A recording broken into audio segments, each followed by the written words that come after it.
Hello everyone, and welcome to another episode of the Wise Decision Maker Show, where we help you make the wisest and most profitable decisions.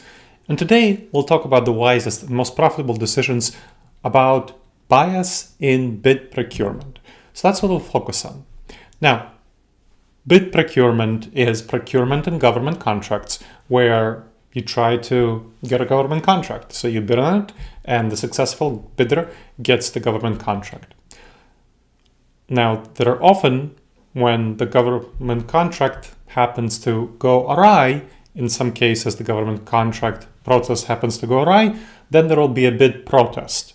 So it's going to be a administrative matter, potentially a legal matter, where the losing applicants will say, hey, the process of the government officials, procurement officials used to select the winning bidder was problematic in some way, they didn't follow the rules, and so on. One of the biggest problems is bias in bid procurement process. So that's what we're going to address. How do you address the problem of bias in bid procurement protests? So bias, claims of bias in contract awards, government contracts awards, are due to a decisions process that was flawed in some way, which is a top reason for actually successful procurement bid protests. I mean, many procurement bid protests are unsuccessful, but when there's a flawed selection process with bias involved, that's a top reason why they're successful.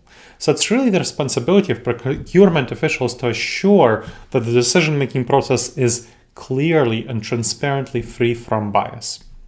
Now, the Government Accountability Office made an annual report to Congress in 2016, which found that over 22% of bid protests succeeded during the 2016 fiscal year. So of all the bid protests, over a fifth succeeded, 22%, mostly due to flawed selection decisions. So that is clearly showing that bias was a major factor in actually the success of bid protests. So let's talk about this. What is bias in the procurement process, and what can be done to address it? Bias in decision-making means using inappropriate information or criteria to make decisions. So it results in decisions that are irrational, arbitrary, capricious, bad decisions, basically, ones that are not based on facts, logic, and reasoning.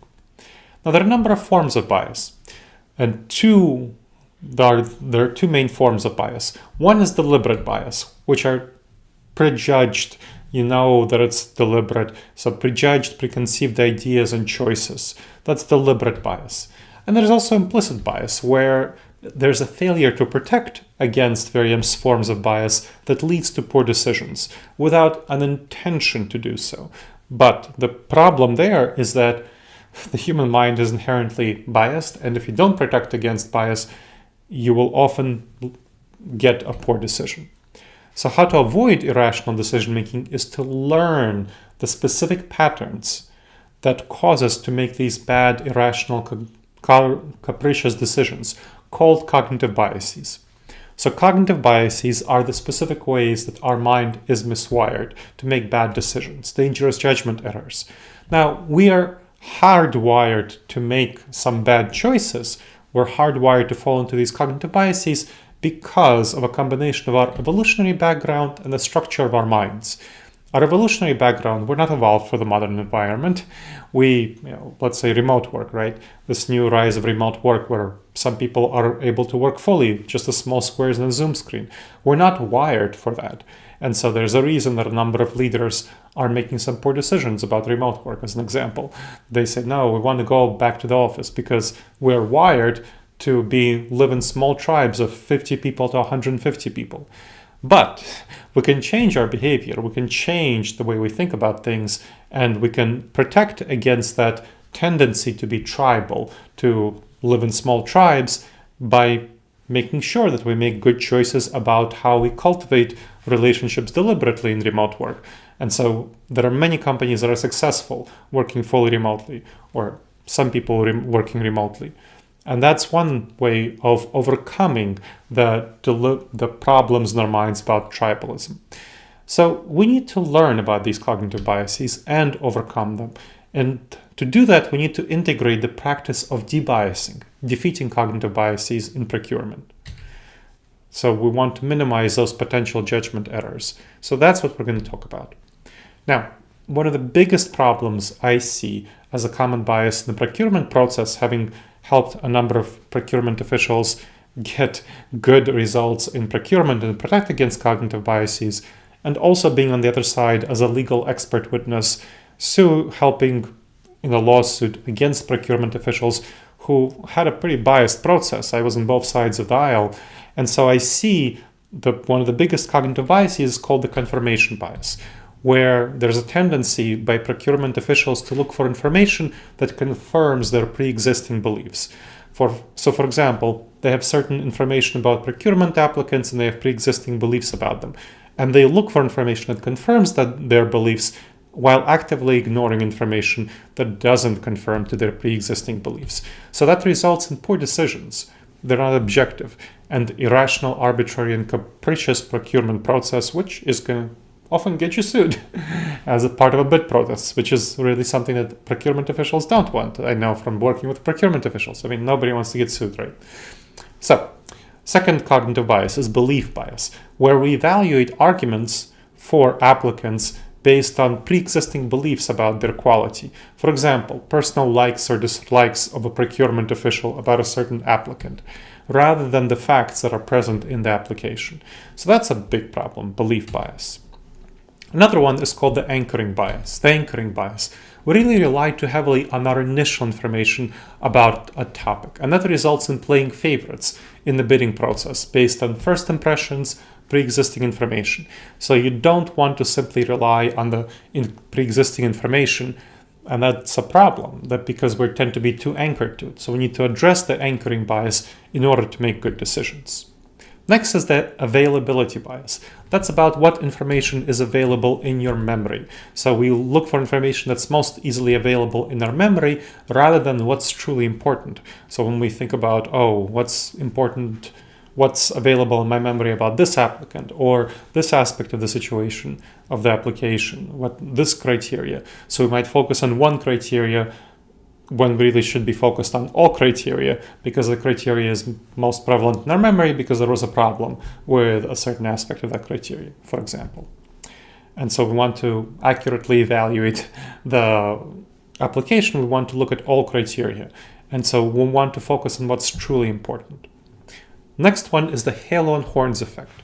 The halo effect has to do with that fact that we treat an option more favorably when we like one certain characteristic of that option. So if we like a way that we like an applicant, something about an applicant, then we will tend to weigh all other characteristics of that applicant better than the applicant actually deserves. The opposite is the horns effect. So the halo effect is like somebody has a little halo on their head, and the horns effect is somebody has little horns in their head, which we would treat an applicant less favorably if we dislike a certain characteristic of that applicant.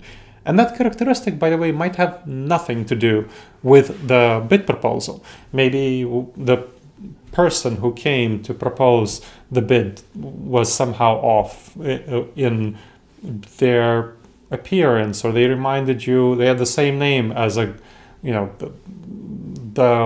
husband or wife with which you had a divorce 5 years ago, and you can't stop thinking about that person, your former spouse, when the bidder was presenting their presentation. And so your negative impression, it's not all the fault of the bidder, but that is the kind of problem we're talking about. So that poses a particular danger to non-blinded procurements when the applicants know the identity of the procurer, so the procurement officials know the identity of the bidders, and they can have an impression of the bidder. For example, you can think like, that company is a huge company that's going to be bidding. Therefore, they're going to be inherently good just because they're large. And that will undermine the ability of small businesses to compete. And of course, the government definitely overall wants small businesses to be able to compete.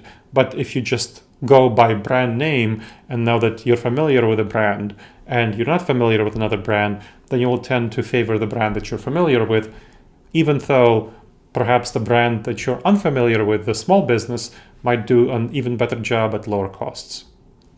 Now, I also want to talk about group decisions. Those are more individual biases. I want to talk about two group decision-making biases. One is called groupthink, which cause the people to accept cause a group to coalesce around the viewpoint of the most powerful person in the group.